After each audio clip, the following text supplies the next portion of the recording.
السلام عليكم ورحمة الله وبركاته. أنا فخور وفرحان جدا بوجودي هنا كرئيس الوفد الإسرائيلي.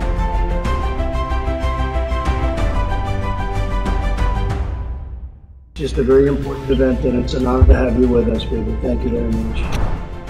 I thank you both for your wise leadership and for working with the United States and Israel to expand the circle of peace.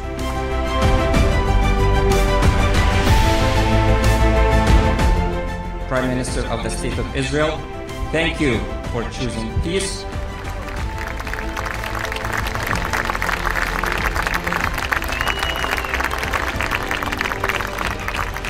This was the first peace treaty between Israel and an Arab country in over a quarter of a century.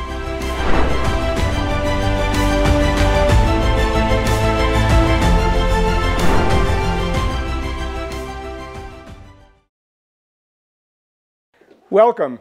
Erev Tov, Masar El Khair. On behalf of the Shilah Forum, the Cahlet Forum, and the Israel היום newspaper, I'm pleased to welcome listeners here in Israel, in the Emirates, Bahrain, and other Arab countries, in the United States, and in countries across the globe. We've all seen several spectacularly failed attempts to forge a new and better Middle East. The question on our minds today is therefore, will this time be for real? Are the Abraham Accords indeed the harbinger of an era of peace and prosperity in the region? To answer this question, we'll hear from experts in the Emirates, Bahrain, Saudi Arabia, Egypt, Jordan, and of course Israel and the United States. We're especially honored by the participation of Israeli Prime Minister Benjamin Netanyahu, American Ambassador to Israel David Friedman, and President Trump's Special Envoy Avi Berkowitz. The first part of the event will be broadcast today and includes an address by Prime Minister Netanyahu, an interview of Ambassador Friedman with Boaz Bismuth, and an international expert panel on Israel's standing in the Middle East in light of the Abraham Accords. The second part, to be broadcast at the same hour tomorrow, will include an interview with Special Envoy Avi Berkowitz, two expert panels, one on the Trump vision and its consequences for the Middle East, and another on the prospects for economic cooperation as a new paradigm for coexistence in the region, as well as a brief lecture on plans for a binational free trade zone in the Jordan Valley. Please note that the entire program will be available in English, Hebrew, and Arabic. This has not been a simple production, and I'm pleased to take this opportunity to thank Dr. Anat Roth, Director of the Shilah Forum, for organizing it all. We hope you'll find the program both interesting and edifying. It's now my great honor to invite the Prime Minister of Israel, Mr. Benjamin Netanyahu, to open the conference. שלום לכם אנשי קהלת, שילה וישראל היום.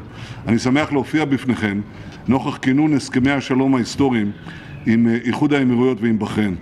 הבאנו שלום אמיתי, שלום חם, שלום תמורת שלום, כלכלה תמורת כלכלה. את הפירות של הסכם השלום הזה כולם רואים כבר עכשיו. השבוע עגנה בנמל חיפה אוניית הסחר הראשונה שהגיעה מדובאי. יש לנו נתיב סחר חדש בין ישראל לאיחוד האמירויות.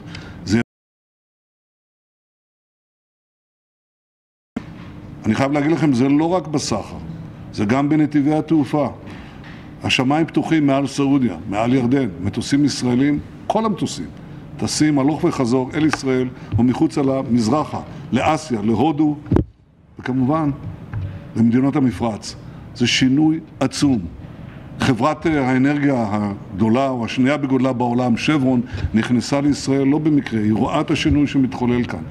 היא תעזור לנו להוציא את הגז מהמים, וזה יביא עשרות ואולי מאות מיליארדי שקלים לקופת המדינה, לכם, אזרחי ישראל. בסוף השבוע האחרון שוחחתי עם ידידי, נסיך הכתר של איחוד האמירויות, השייח מוחמד בן זאיד. סיכמנו על ביקורים מדדיים, על המשך שיתוף הפעולה ההדוק בין הממשלות שלנו. אנחנו דיברנו על שיתופי הפעולה שאנחנו מקדמים בהשקעות, בתיירות, באנרגיה, בטכנולוגיה, בתחומים נוספים, גם במאבק נגד מגפת הקורונה. יש לנו הרבה מה לקדם ומה להביא לכם, אזרחי ישראל, גם בתחום הבריאות. איחוד האמירויות מתכוונת להביא השקעות ענק בישראל. מדובר במאות מיליוני שקלים שיושקעו בכלכלה שלנו, ואזרחי ישראל ייהנו מהפירות. זה כבר קורה, זה יקרה ביתר שאת. זה חשוב תמיד, אבל בייחוד בתקופת הקורונה, כשאנחנו זקוקים לכסף על מנת שנוכל להמשיך ולסייע לאזרחים ולחזק את הכלכלה שלנו. אני האמנתי בשלום הזה כל חיי הבוגרים. זו הייתה תקווה שהתגשמה. לפני 25 שנים כתבתי בספרי מקום תחת השמש. אני רוצה להקריא לכם, או לקרוא לכם בעברית נכונה. קיימת אפשרות של שלום שאינו כרוך בוויתורים מסוכנים מצידה של ישראל. שלום שנשען על הרתעה ישראלית מתמדת, המבוססת על חיזוק גובר והולך של עוצמתה. אם בדור הבא יגיעו הערבים לכלל הכרה שישראל שוכנת לבטח במזרח התיכון ושהיא עתידה להישאר בו לעד, ייתכן שיתחולל מהפך פסיכולוגי בעמדתם לגבי זכות קיומה של ישראל. אני מאמין שלא לנצח יתיחו מדינות ערב את ראשם בקיר. תפיסה זו, כתבתי, מנוגדת בתכלית לתפיסה אחרת הרווחת היום, הגורסת שישראל תשיג שלום רק אם תפייס את הערבים בוויתורים מרחיקי לכת שיחלישו אותה ויצמצמו אותה. אדרבה, כתבתי, שלום בר קיימא יושג רק אם משכנע העם היהודי את הערבים שעימם ובצדם הוא חייב להתקיים, שכאן הוא נמצא וכאן הוא יישאר. סוף ציטוט. אבל לא רק כתבתי ולא רק נאמתי, גם פעלתי. פעלתי בהתמדה ובנחישות במשך שנים להשיג את היעד הזה. מדינות ערב חברו לישראל כתוצאה משני גורמים מרכזיים. העמידה האיתנה שלנו, שאני הובלתי, מול איראן, ולפעמים הייתי צריך להוביל את זה לבד, לא רק מול מדינות העולם, אלא גם מול לא מעטים בממסד הישראלי.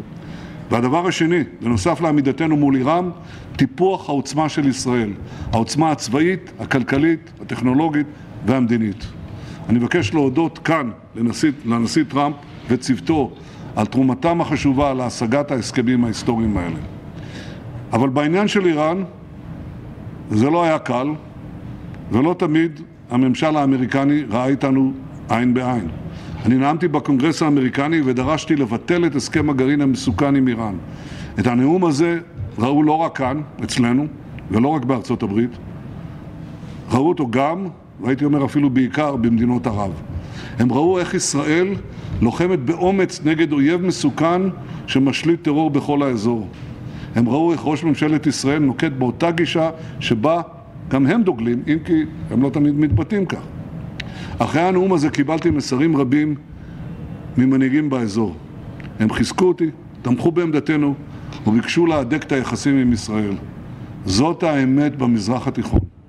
אני חושב שזאת האמת בעולם כולו. בעולם ובאזורנו מעריכים את החזק, לא את החלש. ושלום עושים עם החזק.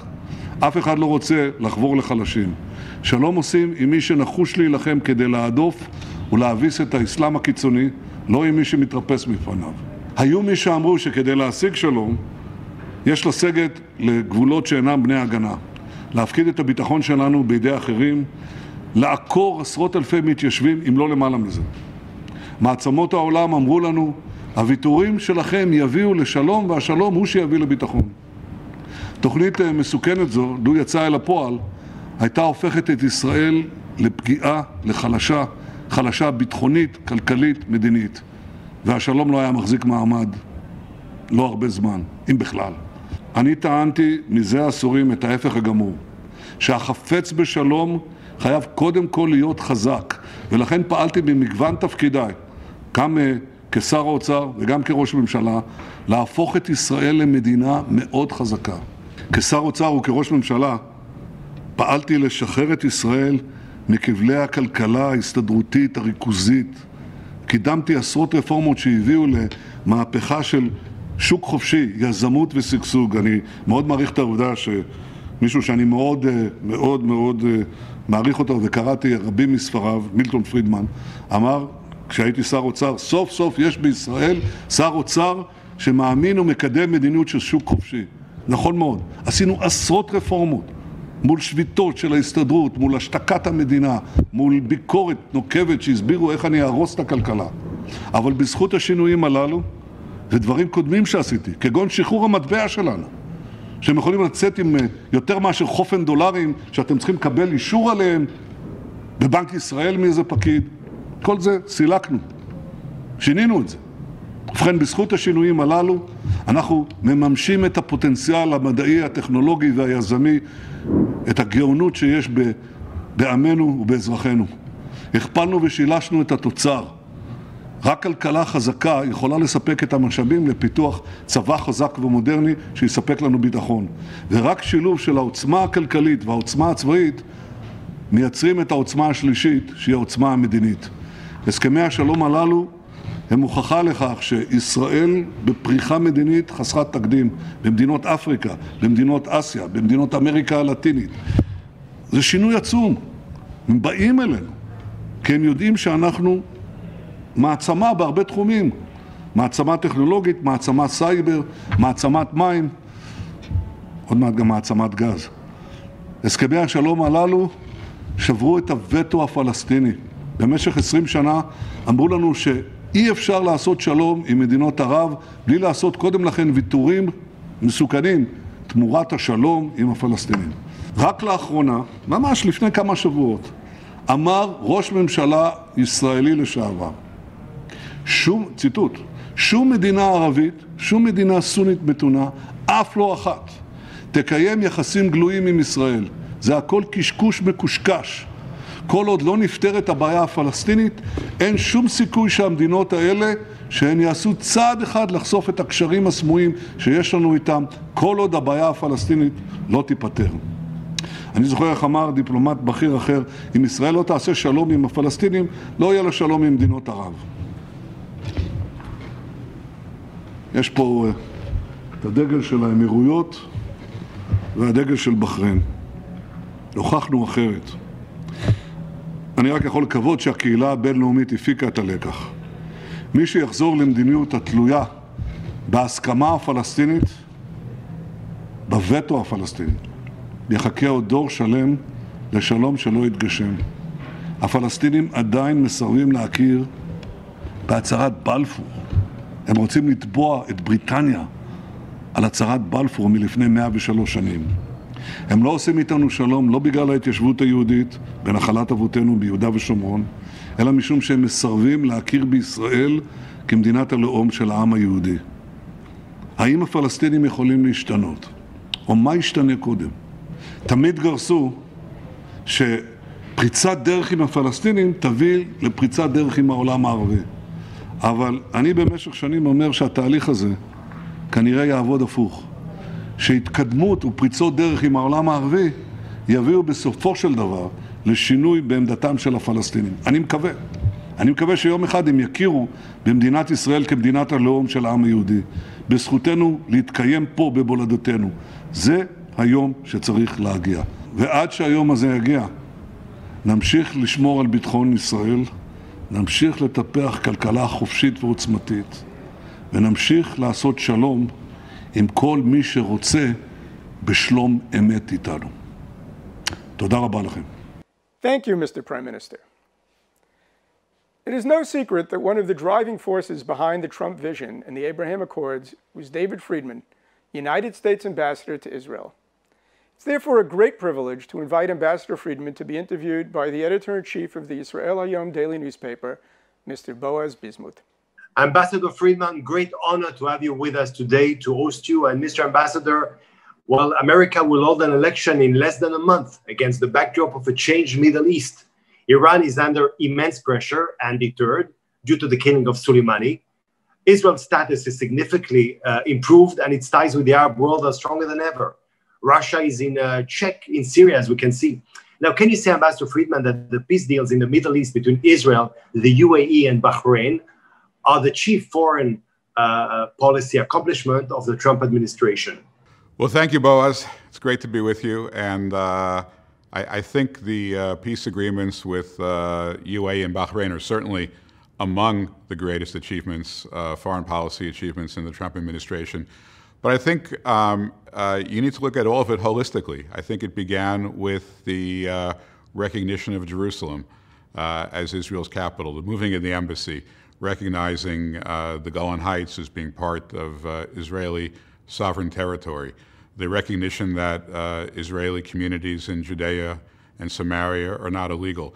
All of those were building blocks along the way to a policy which I think demonstrated to the entire region that, that one can be pro-Israel without doing damage or, God forbid, causing conflict or war within the Middle East. And I think it created a platform for countries like the UAE and Bahrain, and there'll be others, to come in. So certainly the peace agreement, which happens, you know, once in a generation, if at all, certainly the peace agreement is a crowning achievement of President Trump's first term.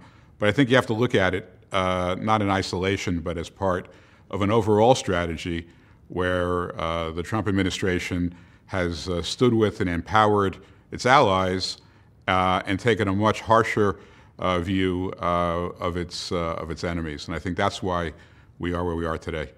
You mentioned, Ambassador, the transfer of the embassy, which was a huge event. I mean, I remember being there. I was one of the lucky guests, of course. And for you personally, having your desk transferred from Tel Aviv to Jerusalem, what an event. But at that time, if you remember, people were telling us that it will cause like all the Middle East is going to burn. Were you Americans at the time, the administration at the time, were confident enough to know that this would not be the case? We were confident that this would not set the Middle East on fire. At the same time, you know, we prepared for the worst. So we were gauging the reaction or the potential reaction all throughout the region, from you know, from as far west as Morocco to as far east as Pakistan. We were checking in with our embassies. We were, you know, collecting our intelligence. So we were preparing for the worst case, but the more we prepared, the more we were confident that that not only would this not set the world on fire, but actually it was a very positive step forward, because it showed that America is willing to keep its promises and stand with its allies. And we have many allies in the region. And I think other allies recognized that America was a good friend that could be trusted. So it went according to plan, and I think it set the stage for many further successes. So you mentioned your allies, and I think immediately of new possible friends. So who's next to join the bandwagon after you had the Emirates and Bahrain? Who's next?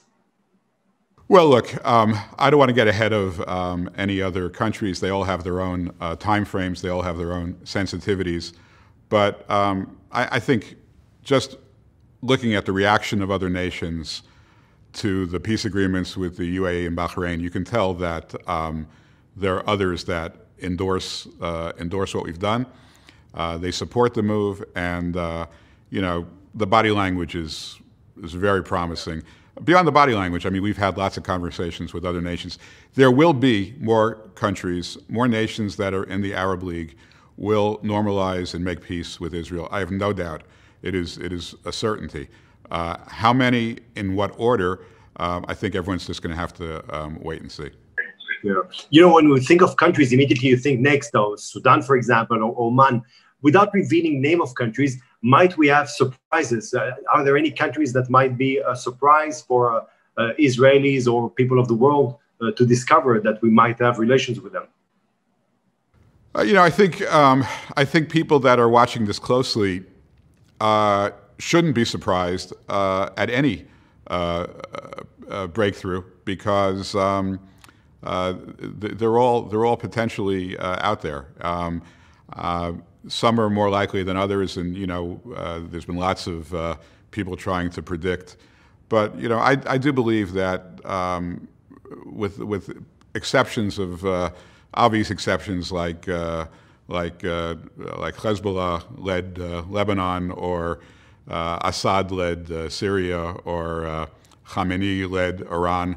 I mean, with those kind of obvious exceptions, we're not almost everything else is potential. And I'll tell you, I think over time, as even the greatest of Israel's enemies see the trends and see which way the wind is blowing, I think they will all be confronted with a pretty tough choice about whether they want to be on the wrong side of history or whether they want to join the circle of peace. It's a much better pathway for the people of the region, and it may take a little bit of time for some of the more challenging countries, but it is certainly, I believe, the trend and the wave of the future.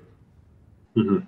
You know, Ambassador, some are more lucky than others. You're ambassador right now in Jerusalem. I emphasize on Jerusalem. I was ambassador in Nouakchott. So a little difference, I would say. In my embassy, I remember 2005, two of my diplomats went to the Emirates. It was very, very secret at the time due to their foreign passport. Now we can reveal it. It was a secret. And thanks to you, we can reveal it at last. Why do I say that? Because at that time, I mean, those diplomats serving there at the Emirates were so discreet. And now all of a sudden, not only that we do it openly, we're going to have an embassy, planes are going to come from the Emirates. And the most important thing for me is to see the people in the Emirates being happy and in front of camera, dancing, chanting, and being so happy about it. What was the trigger? What made this big difference that for 10 years, I mean, we used to do things discreet. Israel was, if you want, the lover, and now we are the official wife. What made that difference? Well, look, I think there's a couple of things. The first, I think, is the leadership of both the Emirates and Bahrain on one hand and the Prime Minister on the other. They saw this as being in the best interests of their people. You know, Israel, as you know as well as I, has had covert relations with lots of different countries, or certainly they've been reported to have covert relations with lots of countries. There's only so far you can get with a covert relationship. You can't have tourism, you can't have trade, you can't have flights, you can't have real commercial engagement, and you can't really build a meaningful peace, because a peace without popular support will only get you so far.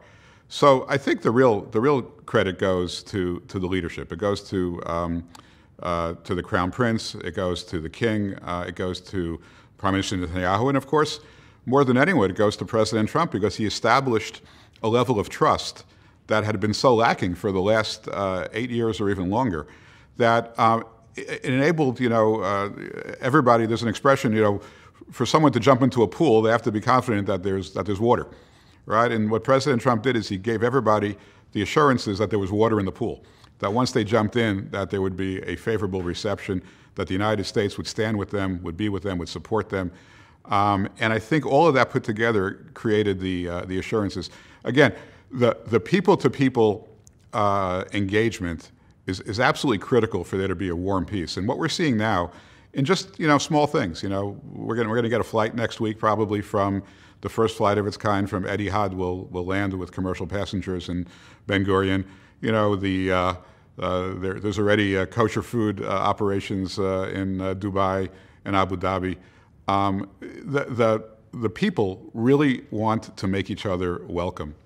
And to me, that's the most exciting thing of all, because from there really is, the sky is really the limit.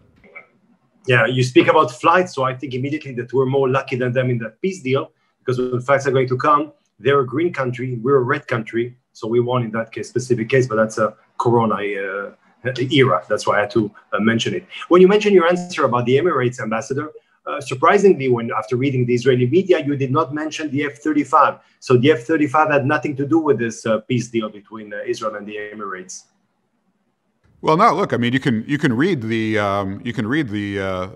treaty that was signed by the parties. It doesn't mention anything about weaponry.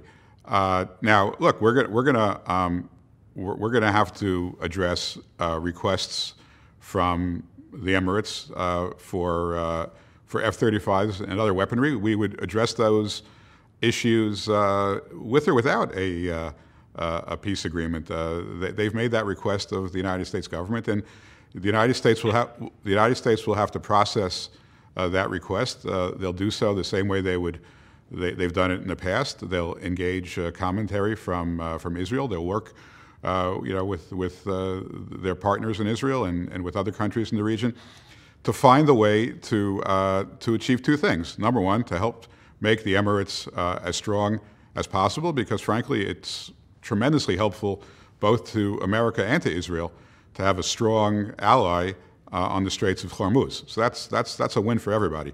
At the same time, to do it in a way which doesn't jeopardize Israel's qualitative military edge, which is a law of the United States of America that we must adhere to. All of that is going to get worked out. It would get worked out either way, and it's going to get worked out by professionals, by by people who are experts in these issues. That would not include me. That would not include most people in the political echelons. It's handled by real professional experts. They've done this many, many times before. They sit together without publicity, without none of them are known to the press, and they work it out and they get it right. And I believe that'll happen here as well. I really do think it's a win-win. Israel will keep its military edge, and Israel and the United States will have an ally on the Straits of Hormuz that is as strong as possible. An important question, Ambassador, even for me and for many who are watching us right now, because regarding the sovereignty bid, Israel, especially the Israel right, I would say, is a bit confused. It is their understanding that Israel was on the verge of extending sovereignty to the Jordan Valley, and maybe even more. But then a new tone came out of Washington, pulling this bid on hold. Can we once and for all maybe understand what's the current status of this bid and whether this will actually one day take place? Sure. Well, Boaz, as you know, in January, we published a Trump vision for peace. And in contrast to all those who went before us, we actually provided the geographic dimensions of that vision for peace, along with a narrative that made it very clear that it's the position of the United States that Jewish communities in Judea and Samaria will never be evacuated, that we don't think it's in Israel's interest or America's interest to ever ask any communities in Judea and Samaria to disband or to evacuate. So we made that very clear in January, and even before that, as you know, Secretary Pompeo made it clear that Jewish communities in Judea and Samaria don't violate international law. So we begin with that. Now, as a step forward, we were all working forward to what we thought was a productive next step in the peace plan, which was to recognize Israeli sovereignty over at least some of the communities within Judea and Samaria that were on the map. Maybe all, certainly some. And we were moving along that path. We ran into some headwinds. One was the pandemic, which really put a huge limitation on how we could engage diplomatically. Second was a unity government in which at least two of the three highest-ranking members of the government, the defense minister and the foreign minister, took a very different view, a very negative view on the sovereignty issue, at least in isolation. And as we were struggling with those issues, and I think you're aware of the efforts we put in to try to create some consensus position within the government of Israel, as all that was happening, we saw an opportunity that we did not envision as we were moving forward, an opportunity for Israel to make peace with the Emirates, and we also saw additional countries were likely to follow. And I think we all kind of took a step back, and I think you have to credit, the Trump administration. Most governments, function like aircraft carriers. They're not nimble, they're not able to turn, they're not able to steer. We looked at the situation and said, you know what? Today there is an Israeli flag flying over Hebron, Shiloh, Ma'ale Adumim, Gush Etzion, Eli. They're all flying there today, and under our plan, they're going to be flying there forever. So that's not an immediate concern. What is an immediate opportunity is the ability to make peace with an Arab country, a major Arab country, an important Arab country.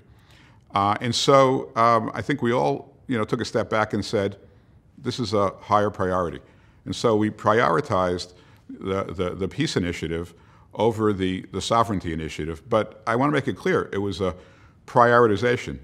We didn't say, let's do this and shelve that. We said, let's put normalization, let's put peace first. And when we created a joint statement among the U.S., Israel, and the Emirates, we used the word suspend the sovereignty, not cancel, not abandon, but suspend. Suspend is, by definition, temporary.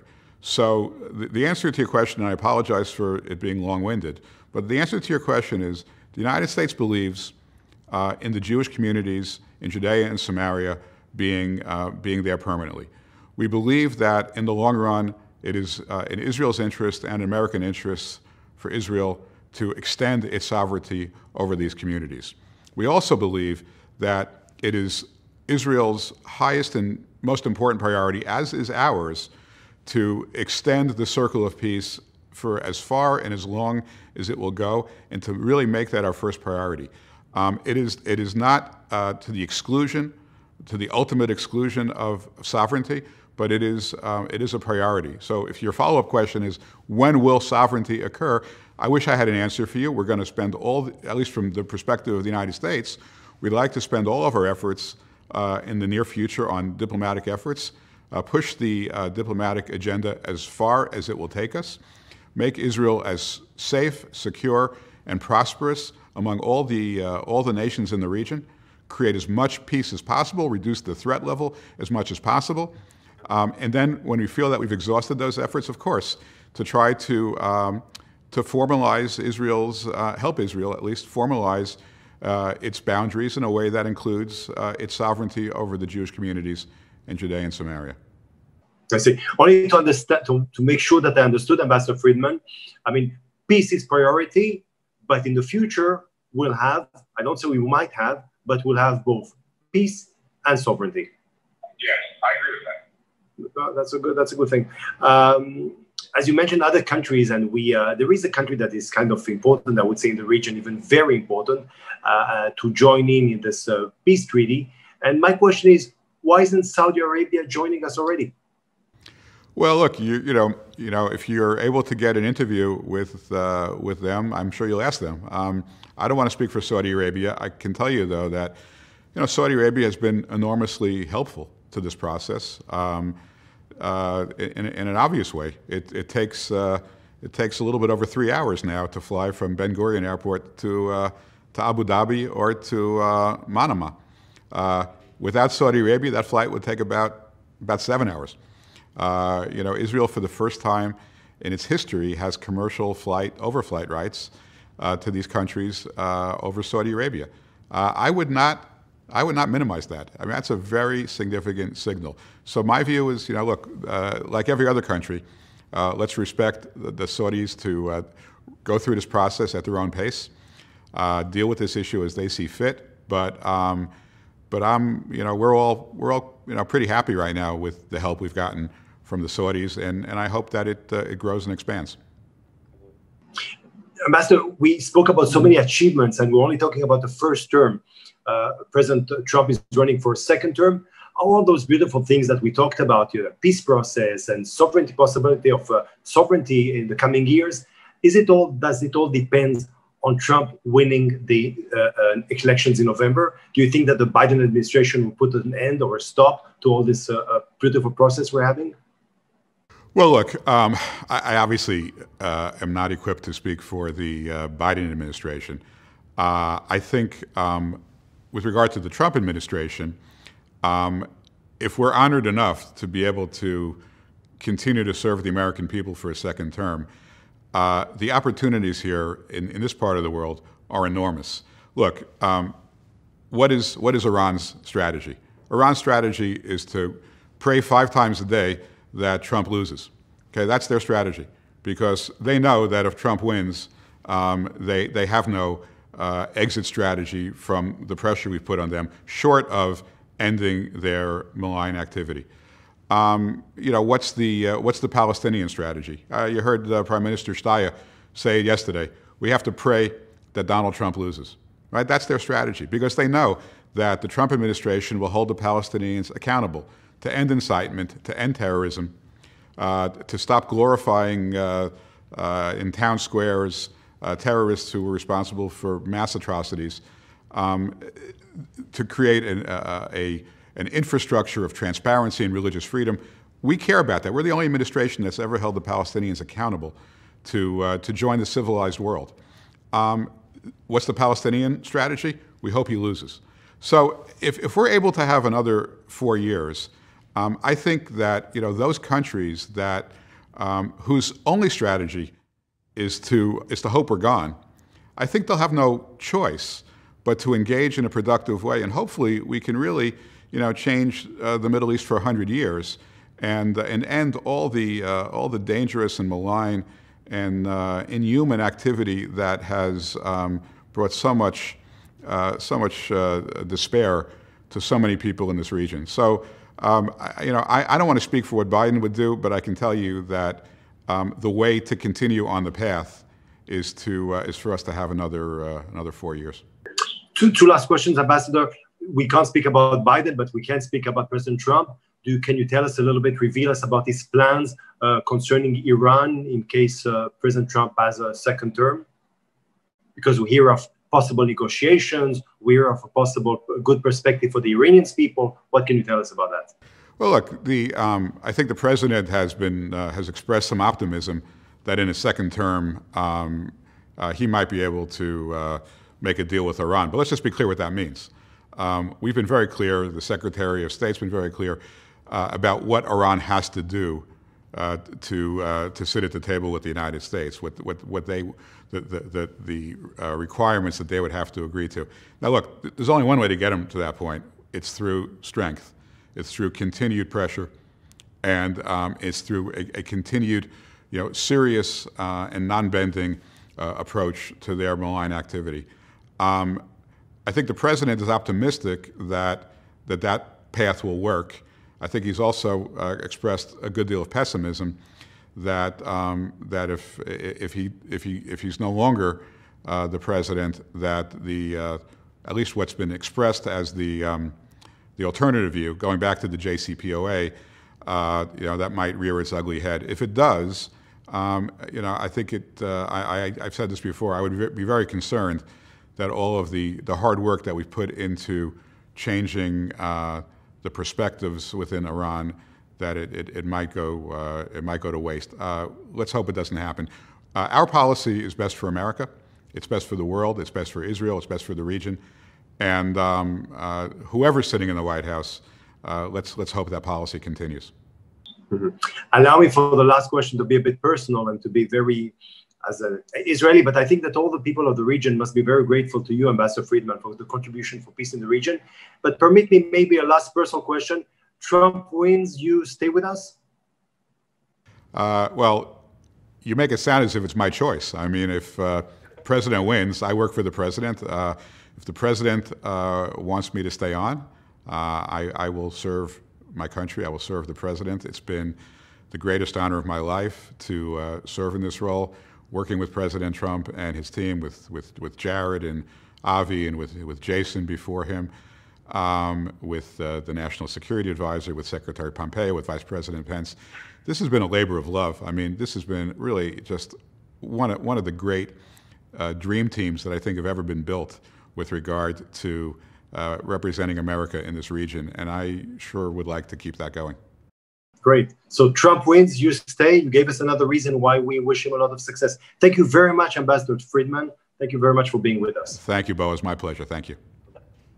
Welcome to the first panel session today on Israel's stand in the Middle East after the signature of the Abrahamic peace treaties with the United Arab Emirates and the Kingdom of Bahrain.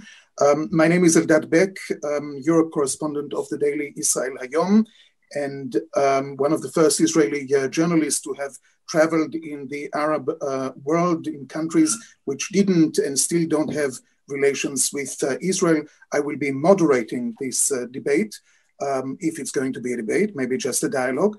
Allow me to introduce the participants in the panels. From Abu Dhabi, we have Dr. Najat Saeed, Saudi and American researcher, columnist and commentator writing on media, politics, and women's rights. From Dubai, Mrs. Sukaina El-Mashekhi, Saudi TV moderator, columnist, and a prominent voice on women's right in the Gulf region. In July 2018, she wrote a very courageous article in the Saudi newspaper Al-Yawm, calling to recognize Israel. From Manama in Bahrain, Amjad Taha, British Arab researcher and commentator, head of the Gulf office of the British Middle East Center for Studies and Research, a prominent voice for the normalization between the Arab world and Israel. From Tel Aviv, we have Professor Eyal Zisser, the Vice Rector of Tel Aviv University and the holder of the Yona and Dina Ettinger Chair in Contemporary History of the Middle East. And last but not least, Boaz Bismuth, editor-in-chief of Israel, היום, who among the many things that he has done in his life was the former Israeli ambassador to Mauritania. Translator to and from Arabic is Tzachi Fenton from Elkanah. The first question to all of you, ladies and gentlemen, to what extent are the Abrahamic treaties a game changer in the acceptance of Israel in the Middle East? Who would like to take it first? So maybe if you allow me to start, Eldad, I would start maybe with a story. You mentioned that I was ambassador in Mauritania. And that's a very good way of starting, I think, those Abraham Accord. And why? Because, I mean, I know the importance of the relationship, the official and formal relationship between an Arabic country or between the Arab world and Israel. Now, I remember very well, I mean, the ambassador that I was, that sometimes I was not I would say that I was treated sometimes, even by officials, as the mistress, meaning you would see me at night. You wouldn't see me usually at events, I mean, with other ambassadors. For example, if there was a new movie that came to town and you'll have like a cultural event, then the Israeli ambassador would not be always invited because it might offend other ambassadors from the Arab world. And why this Abraham Accord is so important? Because I do remember one day in 2005, two of my embassy who had foreign passport were called by Jerusalem and were sent to the Emirates, because we used to have an office over there, but it was not official as everybody knows today, because today that's not a secret anymore. And for me, why is this accord so important? Because what we used to do sometimes, discreetly, you can do it at last openly. And this is a huge change. Another thing, if you want, you know, you and me, Eldad, I mean, we remember, the peace treaty with Egypt. We remember the peace treaty with Jordan. We remember how it was accepted or not accepted by public opinion. I even remember in 1993, after the Oslo agreement with the Palestinians, I was sent by my newspaper to the Palestinian camps, Al-Husseini in Jordan. And I remember the hostility towards those agreements. And now what do you see? You see in the Emirates and you see our new friends in Bahrain being as happy as we are by this all new or open friendship that we have. So for me, maybe one of the biggest changes, because we'll speak later on about strategy, we'll speak about many things, but it's really, you can feel that this is really peace, that it's something that you do between people and not between only governments. Also peace that you do from up, but especially also from downwards. And this is for me a big, big change in all the philosophy of peace in the Middle East. Let's try and see it now from the Arab side. Any of the Arab participants, maybe Dr. Najat Saeed? I agree with most of what has been mentioned, almost all of what has been mentioned. And I will add something. I believe the main changes that happened through these peace treaties, that it is considered as throwing a stone in a static pond. We know all that this conflict has been for ages without a valid solution. But now with this kind of peace treaty is different. I believe it is different from two perspectives. First of all, the Arab Gulf states are quite different in their mentality compared to the other Arabs. First of all, they are pragmatic and they are free from ideologies, both the leaders and majority of the people. So they're going to be thinking more pragmatically in how they can work out these kind of peace treaties. This is number one. And number two, they will be setting an example of how peace treaty is an example to the others. Like the peace treaties that happened in Egypt and Jordan were mainly government to government. It wasn't people to people, so it was called peace. I consider it more as no war peace. So with this one, it's not truly a peace. It's like no war treaties. This is how I consider it. But with this kind of peace treaty is more war peace because it's more people to people. And I can see already the outcome, the positive outcome, especially through the UAE Israeli Business Council. I can see already Israeli visitors are visiting with warm welcoming from Emiratis, and they're dealing with business. Let's talk about politics. So the politics here is more dealt with the government, and the people are dealing with business. And this is something new to the region. And from that point, I see it very, very positive. Amjad Taha, peace, normalization, how would you call what is happening right now? I would call it a pace and a game changer, but let me start with a Jewish quote that says in Hebrew, "Lo mashinekam tit kadim bet yot hai kashachin nacha oster." I know I didn't say it very right, but it means it doesn't matter how slowly you go, as long as you do not stop. And hopefully, this train of peace and prosperity does not stop right now, because of this. I mean, it's a game changer, but because of a historical deception and a mistake in which communists and socialists and religious extremists took part in, and there was a kind of inaccurate impression of a state of Israel was created, which led to its failure to be accepted in the Arab region. And I'm sure the ambassador can confirm that later on. But with the development of the events and the let's call it the biosphere of knowledge, the Arabs were dividing right now into three types. Let's say the type which is the Gulf type, which has suffered from the terrorism of the Palestinian terrorist movement, such as Abu Nidal organization, ANO, which was part of the PLO, which carried attacks on Saudi flights in 1974 and Bahrain 771 flights, Gulf Air flight, and assassinated the UAE's ambassador in France in 1984 and killed the Kuwaiti diplomat in 1982 in India, and so on. So these countries with their people and their leadership who stood for years with the people of Palestine and sent billions of financial assets to build cities, schools, mosques, hospitals, you call it whatever, in all these areas where Palestinians live. But in return, they had a denial, insult, almost let's call it a hostility from some of the Palestinians. With the PLO right now, this is a game changer, especially when we look at the PLO right now and all the corruption and the missionaries that they have in it.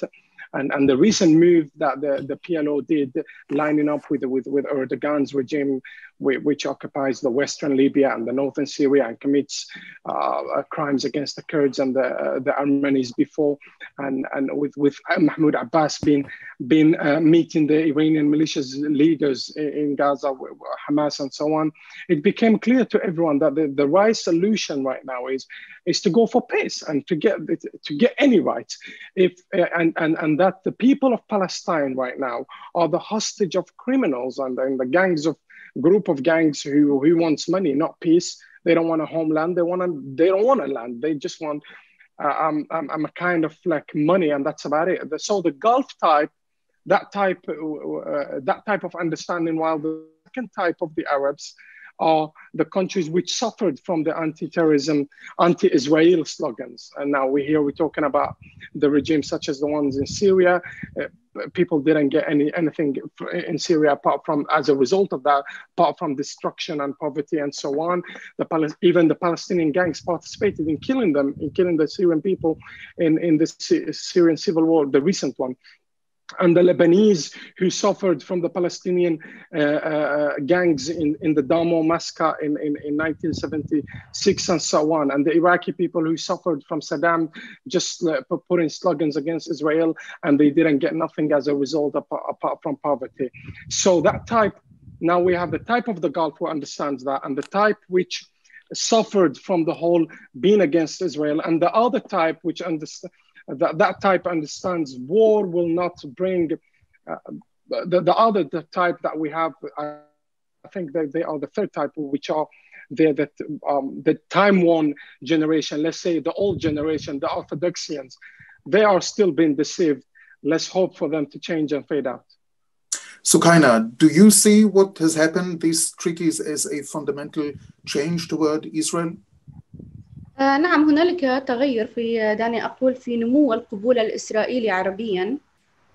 توقيع اتفاق أبراهام ليس بالضرورة شيء كان على بياض بالنسبة لإسرائيل، لكن يعني هنالك فرق بين التطبيع على المستوى الشعبي وبين توقيع اتفاقيات سلام على المستوى السياسي.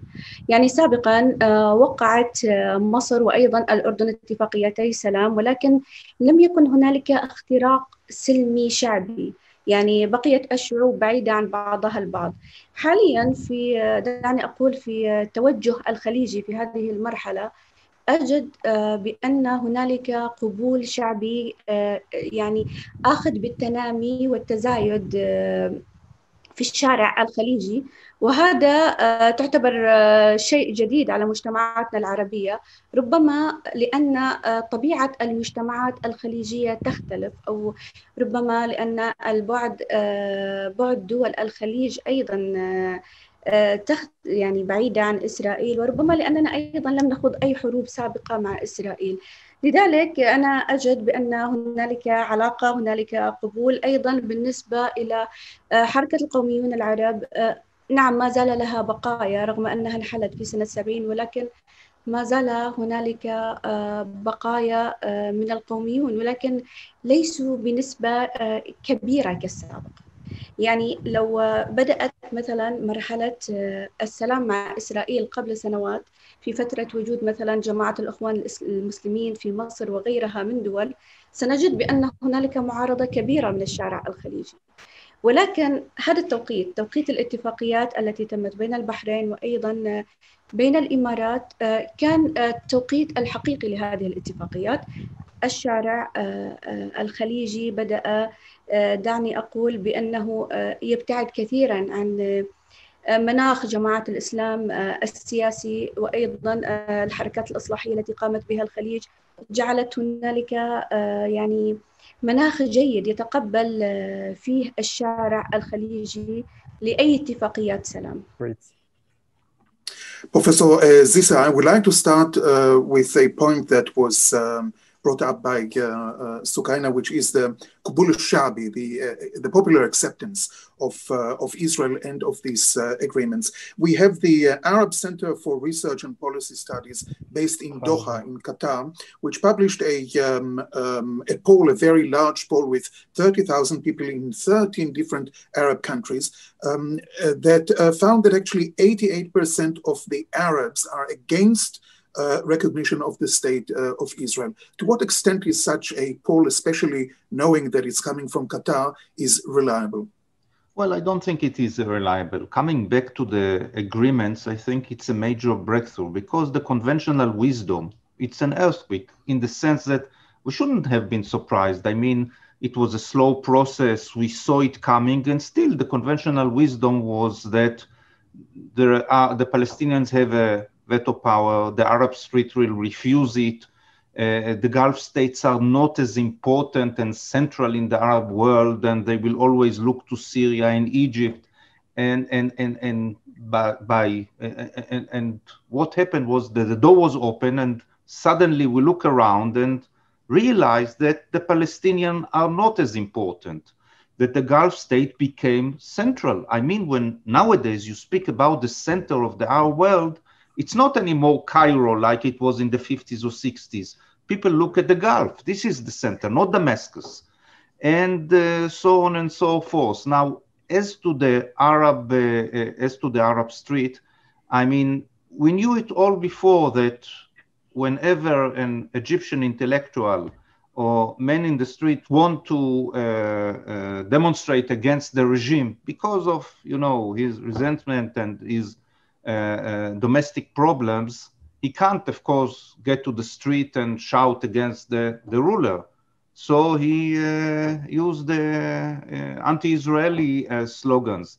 I mean, it's not that really people in the Arab world care or thought committed or thought, you know, that they should sacrifice themselves. It was a pretext. It was a tool. And I think that now people realize that it's not anymore the case. And as you rightly mentioned, especially when it comes from a country like Qatar, which was the first to normalize relations with Israel already back in the early 90s. But, well, they have to survive, you know, between the Iranians and Erdogan. And so they choose the radical, the evil side of the map. Now, the special attitude of the Gulf countries, does it have to do only with the fact that they recognize that Israelis and Emiratis have Iran as the main enemy, or does it also have to do with some lessons that were taught by the failed Arab Spring and by the radicalism that we saw coming up from this movement. Who would go first on this question? Amjad? Can you hear me? Yes. Yeah, well, I have a different perspective when it comes to the first thing. When it comes to the what we spoke about, the Azmi Bashar. Azmi Bashar is, we all know about this guy, how corrupted he is, and he's led by the Qatari regime and sponsored by those. And I mean, the same institution, his center, which said that there is not much popularity or support for the peace treaty. The same institution came up with the fact that Tripoli in Libya, West Libya, is a safe haven for economy and advanced economy. While we know Tripoli suffers from poverty and struggles from militias and so on. But obviously that center only did that because the extremist Islamic militias who are supported by the Qatari regime, they are the allies of Doha, and that's why the center only supports that, and that's about it.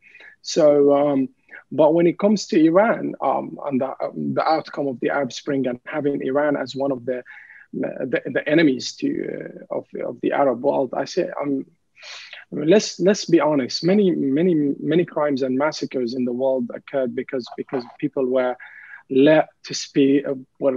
They're very, very late to speak about the truth, or some knew the wound and decided to place a plaster of silence over it, or let's call it for the sake of the public interest, and because of the public numbing silence, and countries delayed to move against Hitler, and we witnessed the evilest Holocaust and the genocide against the Jews. Now, the same thing right now the Iranians are doing. The Nazi of the Middle East right now are the Iranians, the Nazis of the Middle East, and the haters of the Arabs, and the ones who are today suffering under the Iranian regime, from unlawful arrest to kidnapping to execution, exactly what the Jews suffered from Germany, are the people of the Arab people, even inside Iran. Today, the Arab people of Ahwaz, which is a country, has been occupied by Iran since 1925, and there are more than 11 million Arabs, and are going through what the Jew went through in the era of the Nazis. Iran today is no different than the Nazis, than the Nazi Germany, with its racist and practice and ethnic cleansing towards the people, the Arab people, or the Ahwazi people, the 90% where the oil exists. When we see all the peace and prosperity and eventually reaching peace for the Palestinians and supporting even their rights to reach a fair deal with Israel, who doesn't like that? I tell you all the radicals and the members of the Iranian regime who are the Nazis of the Middle East, the Iranian who have a problem with the Arab countries, they are the fascists, the racists towards all kind of the Arab part, apart from their militias, obviously. Since the 1970s, the Iranian have occupied 3 of the UAE islands. They have killed more than 4 million of the Arab during the whole wars with the Arab people. In Iraq, in Syria, in Yemen, supported the terrorist attack. They supported all terrorist attack in Saudi Arabia, in Yemen, in Bahrain, in the whole Gulf state, recently even in Kuwait, when they supported the whole Hezbollah's group in Kuwait and so on. So, I mean, imagine Iran had the nuclear. Israel did not blast explosion near the Kaaba, and they did not target the Mecca. They did not throw the missiles there. Israel did not manufacture militias that killed the Iraqi people or Yemen, or did not even swing a picture of Netanyahu in southern Lebanon. Iran did all that. Iran is occupying. Iran is killing all these people. So today, if there is an enemy of the Arab people and the Israeli and the humanity, it's Iran. And if the Palestinians... No, yes, go ahead. Let me go to Najat. Is it only the Iranian threat, or is it also the recognition, which was quite visible during the Arab Spring, that the different Arab populations in the Arab world actually understood for the first time that their daily problem is not the Arab-Israeli conflict, that they have other problems, and if they want to solve these problems, they would rather have normalization with Israel? Before I answer this question, but I want to go for the statistics, the one that you just mentioned, because unfortunately these days, most of the statistics are politicized. And we can see that even in the US election, we saw that. Let me give you, just to show you how much these numbers are so much politicized. So the numbers that the Qatari Foundation said that 88% of the Arabs are against recognition of Israel. If I compared these numbers to the studies that have been conducted by Trends, which is a think tank that is based in Abu Dhabi, it's completely the opposite. The study says that 80% of the Arab world do agree with the peace treaty. Okay, and the survey was done in both in Arabs in the Arab countries and also Arabs based in Western countries. Okay, 81% is a big percentage. It's not only that. The study also said that 45% agree strongly that peace agreements with Israel can contribute to achieving peace and stability in the whole Middle East. So they not only pro the peace treaty, they see positive outcome of it. And 39% strongly agree that peace agreements with Israel can contribute to countering terrorism. Okay, and 41% agree strongly that peace agreements with Israel can contribute to economic and social development. And 33% strongly agree that peace agreements with Israel can contribute to finding a comprehensive and just solution to the Palestinians themselves.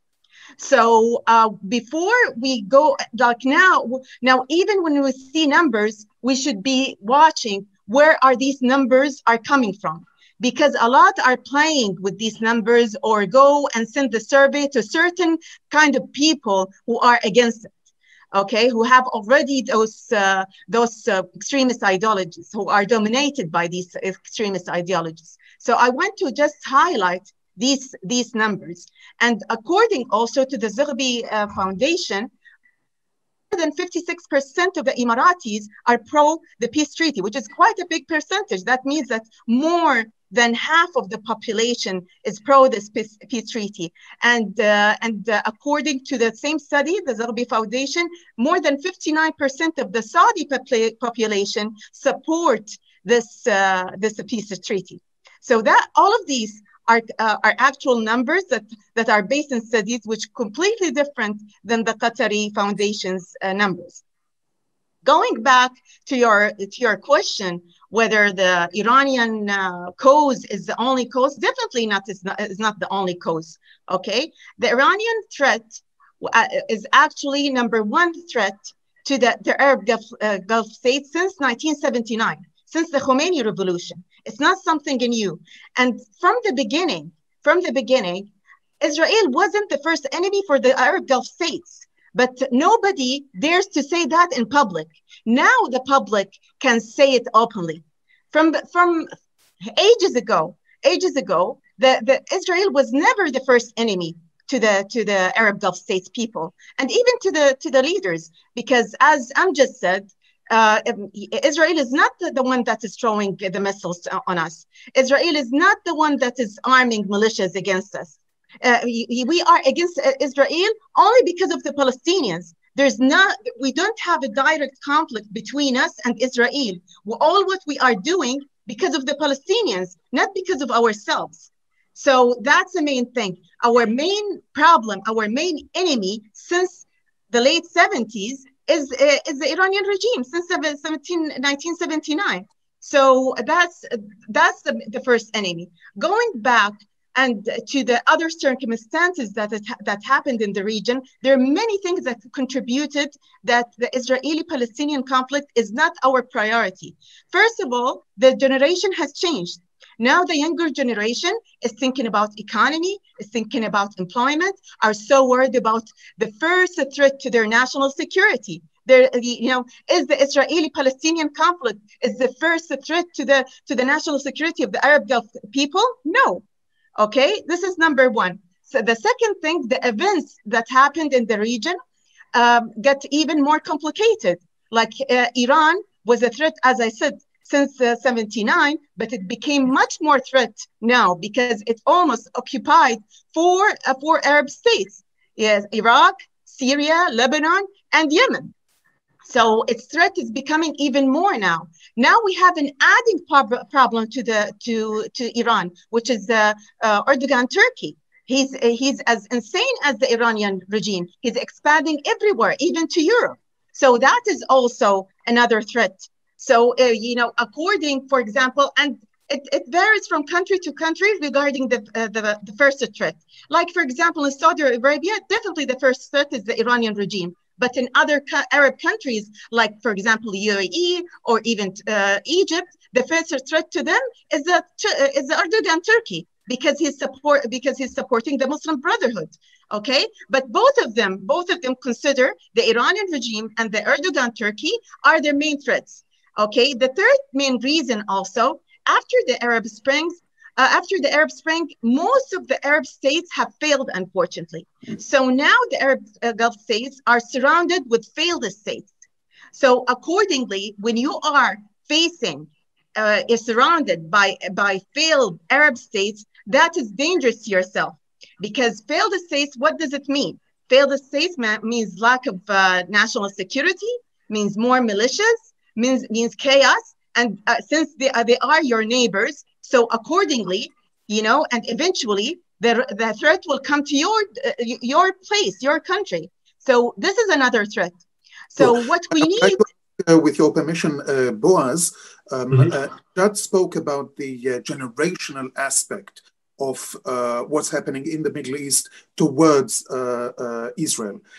You've been reporting during the Arab Spring also from countries like Egypt, Libya, Tunisia, and many others. Did you have the feeling that the younger Arab generations are more open to accept and coexist with Israel? So, I'm happy that you remind me that I used to be your big rival. I used to wake up in the morning and see where you are in order to see if you were before me in any country that we used to go with foreign passport. And now, luckily, we can go with an Israeli passport. And this is amazing. And you agree with me. Now, you're asking me about this new generation. And I have to tell you one thing. I'm listening to this panel and I'm thrilled. I am really, how would I say? I will go to sleep tonight a more optimistic man, although it's Corona time, although we still have a lot of problems in the world. Let's be honest. But at the same time, what do we see in this panel? We see Israelis, of course. We know us, but we have also our three friends from the Gulf country, our three new friends, who think we do not share only the same threats when you speak about Iran, but we also we look so much the same, and we also share the same values, and we care about our region, and we care about the children, and we care about our future, and we're going to share this land with the same values and future. And this is something amazing that is happening now in the Middle East. And this panel shows, because when you listen to us, to Professor Zissa, or to myself, or to you, Eldad, and we listen to our friends from the Gulf country, honestly, sometimes you think that we speak the same, and this is amazing, and this is a big change, and this also answers your question. But let me tell you one thing. The lady before me spoke about those failed states. And I would say two things, that also brought this agreements, these Abraham agreements that we have today. Of course, it's a process. And with Bahrain, we had negotiations, and with the Emiratis, etc., etc. But I would say that in the Arab Spring in 2011, and this speaking about those young generation, they discovered, the lady spoke about failed states. I would speak about this failure of the state nation in the Arab world. They tried to create this state nation, and in order to succeed, to put this glue, what was the glue? Anti-Israel, anti-Zionism. And I remember in Tahrir Square, as a journalist, when I had to cover the Tahrir Square, like you, Eldad, and then this big Tuesday with like 1 million people. There was I don't know if 1 million, but there were so many people. And there were two ways to go inside. One way was to come inside this Tahrir Square from the Salafists, and the other one from the young generation. So I preferred to go through the young generation, where you have people with jeans and like us, like in Tel Aviv. And I remember they asked for my passport, and I was very surprised they asked for my passport. And I said, why? And I said, to make sure you're not Israeli, not Israelis allowed. Meaning at the beginning, still, they were very hostile at the beginning. And then, as the process continued, you remember, we had in Israeli channels, young Egyptians who gave interviews, and now you can see also the difference in the Egyptian streets. So I would say that this crisis, this state nation, and the cause that create, all those inventions about Israel, the demonization of Israel was, I think, stage number one. Stage number two, as our friend said, It is true that with Iran, the big, even religious crisis and the crisis between the countries and geographically and whatever you want between the Gulf countries and Iran is very old. This is true. But I mean, Iran attacking the Saudis, of course, and with the conflicts with the islands and the intervention in Bahrain, this is something that you can see today. And all of a sudden, they notice that Israel is not the threat at all. But Iran is not the only thing. You need much more than a common enemy. I would say for a common enemy, we would have continued our, how would I say, a certain normalization at night beyond the curtain, not under the light. But I would say that you need something much more deep and much more concrete. And you know, if you permit me, as we've got friends from the Gulf country, I remember in school when I was young, in a French school, we had a debate whether you should call it the Persian Gulf or the Arab Gulf. You remember this, Eldad, like me. So with Israel, maybe soon they'll call it the Arab Gulf again. Who knows? So, Kaina, there is no doubt that the Palestinians have suffered over the years. Much of this suffering was inflicted upon themselves by themselves. Do you have the feeling that in the Arab world, people are quite fed up with a Palestinian leadership that is incapable of taking any decision and that is willing to do something constructive, not only for the Palestinian people, but also for the whole Middle East? بالنسبة لعملية قبول إسرائيل في العالم العربي، عدوي صديقي. تلك إحدى شفرات القبول العربي لإسرائيل، وكلما أمعنت إيران في استعداء دول الخليج خاصة والعربية عامة كان ذلك على حساب إيران، رغم أنها دولة مسلمة ولكنها غير مسالمة، بل أنها دولة أقرب ما تكون للسلوك الصبياني التخريبي العبثي، وهي وأذرعتها في المنطقة متمثلة بحزب الله، الحوثيين، الحشد الشعبي، حماس وغيرهم. العرب لا يحبون إيران بطموحاتها التوسعية واختراقاتها المستمرة لأمنهم وسلامتهم واستقرارهم، لذلك كل خطوة تهدد أمنهم يقابلها قبول بإسرائيل والتعاون معها أمنياً وعسكرياً إذا اقتضى الأمر. لن تتوقف إيران عن التمدد والاختراق الأمني والسياسي، وبالتالي يتنامى كرهها مقابل قبول لإسرائيل في الشارع، مما يعني أنه بجانب موضوعية السلام بصورة عامة أن إسرائيل تكسب أرضية عربية مؤيدة لها بصورة متصاعدة، ما ينفي مع خرافة الاستطلاعات التي تحدثتم عنها سابقاً، التي يعني يبدو أنها موجهة من قبل جماعة الإخوان المسلمين أو ولاية الفقيه لبناء نسبة مئوية غير حقيقية لعدم قبول إسرائيل واستمرار المتاجرة بالقضية الفلسطينية. بالنسبة إلى هل سئم العالم العربي من الفلسطينيين ورغبتهم الظاهرة في استمرار الصراع مع إسرائيل إلى الأبد،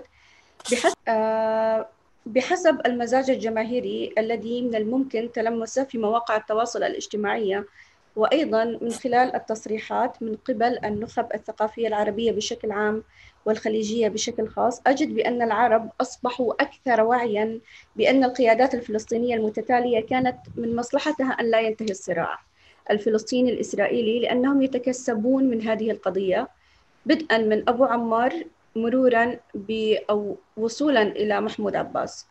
بعد سنوات طويلة استيقظ العرب على حقيقة متاجرة قيادات الفلسطينية بها، وبأن ما جناه العرب من مناصرة القضية الفلسطينية هو صفر كبير، وما جنته القيادة الفلسطينية هي حسابات متضخمة في بنوك أوروبا. لذلك أتمنى من كل الدول الخليجية وضع حد لهذه المهزلة التي تقوم بها القيادات الفلسطينية، وقيام جميع الدول بتوقيع اتفاقيات سلام بشكل عاجل مع إسرائيل. Now, before I will ask you a final question about the effects of the American election on the Middle East. Professor Zisser, Sukaina referred to a very interesting term, al-mutajara bil-qadiyya al-Filistiniya, the commerce in the Palestinian problem. Do you see any situation in which the Palestinians finally free themselves from this attitude? Well, I'm afraid I don't see any breakthrough or change in the future. I mean, the reaction of the Palestinians to the signing of those agreements, instead of joining this peace process instead of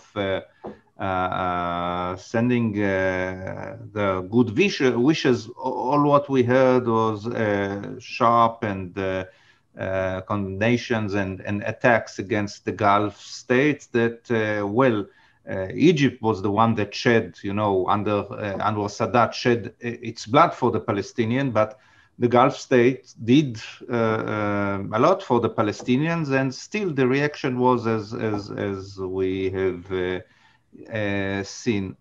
I wouldn't say it's a lost case, but I don't see any change among the Palestinians. They still wait. They still count on the other to solve their problems, and anytime it's not working, the reaction is what we have seen right now.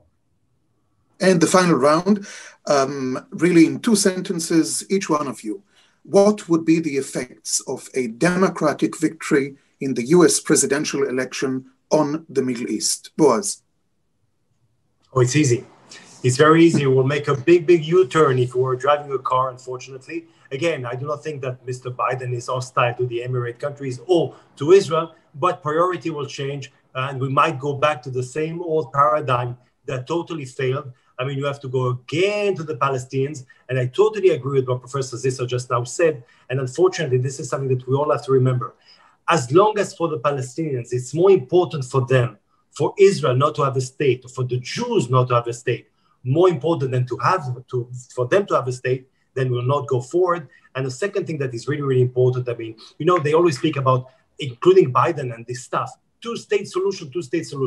1 second, in order to have two-state solution, you have to have 2 states. You have to have 2 nations. So when did the Palestinians accept the two-state solution? So again, this is why I do believe that we have a very good process, and voting Trump doesn't always mean that you're totally insane. On the contrary, maybe it's because you want peace in the region. Najat? Just a minute, we don't hear you. Just a minute. Can you hear me now? Yes. Okay. I see that even though Joe Biden welcomed this peace treaty, but I believe the Mideast peace will lose its momentum if Biden comes to the White House. This is not because of him personally, but because of his surroundings.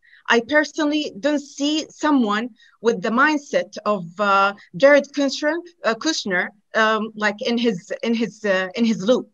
Okay, this is one thing. The other thing that I believe, when you say like two-state solution, we have to think: are those people really serious about peace? Since this problem has lasted for 72 years, I believe, frankly and honestly, there will never be peace or two-state solution with this current leadership. Bingo. And the Democrats will come to the box now, number 1, and will say there's no peace without talking with the Palestinians. Great. But with this leadership, no way, for 2 reasons. One, as Sukaina said, those people do not want solution and they're trading off with this conflict. And number 2, which is even more important, those leaderships, whether the one in Fatah or the one in Hamas, are driven out of ideologies. One is from leftist communist ideology, which is dominated by Fatah, and one by Islamist ideology with Hamas. Those people do not believe in peace and no two-state solution because they want to wipe out Israel out of the map. This is my opinion. This is what I think. Thank you. Eyal? Well, I think that, people in the region do understand that they can't always rely on the Americans. And I mean, the signing of the peace agreement, I don't think it was only because Trump put the pressure or asked, people in the region, the Gulf states, Saudi Arabia, even Egypt realized that, they should unite, join forces together. And that's what I expect to see if there will be a change in Washington. The shift will be to what we in the region do in front of the Iranian threat, the Turkish challenge, what is going on in Iran, in Yemen, and I guess the United States will be less important than it was under Trump or years before. Sukaina? We don't hear you. لا نسمعك. اوكي. راح طبعا انا غير متخصصه في السياسه بشكل كبير زي دكتوره نجاة، لكن من وجهه نظري لطالما كانت الاداره الامريكيه وانتخاباتها عاملا حاسما ومهما لكلا طرفي الصراع العربي الاسرائيلي، وسيظل ذلك مؤثرا لفتره طويله. وفيما يخص الانتخابات الحاليه فان اسرائيل تعتمد بصوره كبيره على حظوظ الرئيس الحالي، لانه بدأ مع خطوات جريئه وقويه ومؤثره في صراعها مع الفلسطينيين. في حال كانت حظوظ المرشح الديمقراطي أكبر فربما لن يغير ذلك كثيرا في الواقع، ولكن لن يكون الدعم الأمريكي أعتقد بنفس الحيوية والجراءة الحالية، وستكون هناك موازنات أكثر وضوحا فيما يتعلق بالعامل الإيراني. مسيرة تطبيع الدول العربية والإسلامية لن تتوقف بعد تجربة اتفاقية أبرهام، لأن كثيرا من الدول بحاجة للتوافق مع إسرائيل لمواجهة التهديدات الإيرانية التي لن تتوقف وربما تزيد في حال تغيرت القيادة الأمريكية كما يرى البعض. Thank you. Last but not least, Amjad. Well, let's say we hope Biden wins, because we don't, I mean, when you experience heaven, you don't want to go back to hell again. I mean, and in regards to the Palestinian Authority, I always say even the viruses evolved, but the paddlers on the Palestinian Authority, they do not at all. Everyone is heading towards peace and prosperity, and even the Saudis and the rest of the other Arab Gulf nations. It depends on different path and pathology, and in different timing. It's important for our primary concern to be our national security and the future of our children among the nations, and not to be a hostage to the Palestinian cause on leadership and choices. Our main cause should be the peace and the rejection of extremism and corruption, and therefore to overthrow the West Bank Authority and the destroying the militias in Gaza, Libya, brotherhoods in Yemen, and defeat the occupation and terrorism of the Iranians in Iraq, Lebanon, Ahwaz, and so on. It's important for the region and today, and it is to make a kind of international force to boycott the Palestinian Authority, which has billions and billions and billions of dollars in Switzerland and Austria and South America, and is still stealing the aid to the people of Palestine and starving and arresting the youth and women in Palestine. The message is as follows: creating a bright future, peace, prosperity with the Israeli. There should not be a silence anymore when the militias throw a rocket and kill a soldier or injure a soldier in Nablus by the Palestinian. There shouldn't be a silence in the Arab world. There should be a condemnation, and we should condemn it, because if we go silent and we don't condemn it, the radicalization, the Islamic radical groups, they will use it. The Iranians, they will use it. No more silence. We and the Israelis, two normal countries, they want to live in peace and prosperity along each other's, and that's about it. Full stop. The rest doesn't matter. What happened in the past, it doesn't matter. We look to the future, and that's all we care about. It's a point. The whole Abrahamic Accord, it was a point of rebirth, reborn. The nation was reborn, a rebirth moment. Look forward. Stop looking backward. سيداتي وسادتي، أشكر لكم لمشاركتكم في هذا الحوار المهم، وأتمنى لكل واحد منكم السلام والصحة. Thank you very much for participating in this very important panel discussion, and I wish you all peace and foremost health. Thank you. Thank you. This concludes today's program. Thanks to all the participants. We will reconvene tomorrow at the same hour, 10 a.m. Eastern Time in the U.S., 5 p.m. in Israel. I look forward to seeing you then.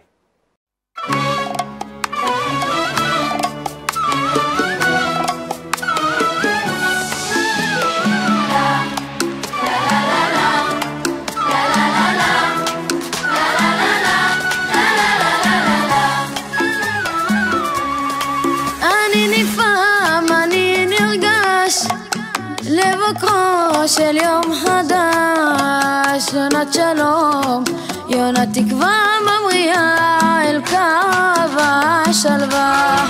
האמירויות ימו מדבר, נופי פרם בראש ותמר, זהב שחור במעמקים ומגדלים לשחקים. שלום סלام عليكم احنا فرحين ونحبكم نمنا بكانون وبحليل ولد اسماعيل وإسرائيل.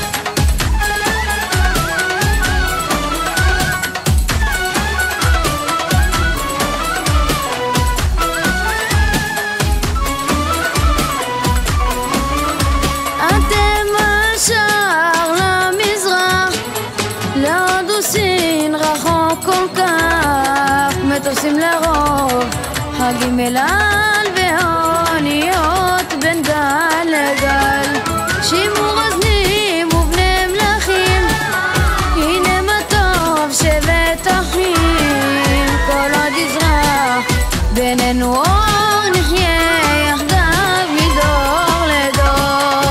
שלום סלام عليكم احنا فرحين ونحبكم نمنا ولد اسماعيل وإسرائيل. שלום סלام עליכם احنا فرحين ونحبكم احنا بكانون وبحليل ولد اسماعيل وإسرائيل. انتم بوابة الشام للهند لسين بيدان جدان الطيرات قلبان تحلقوا سوفان تبحر في البحار. اسمعوا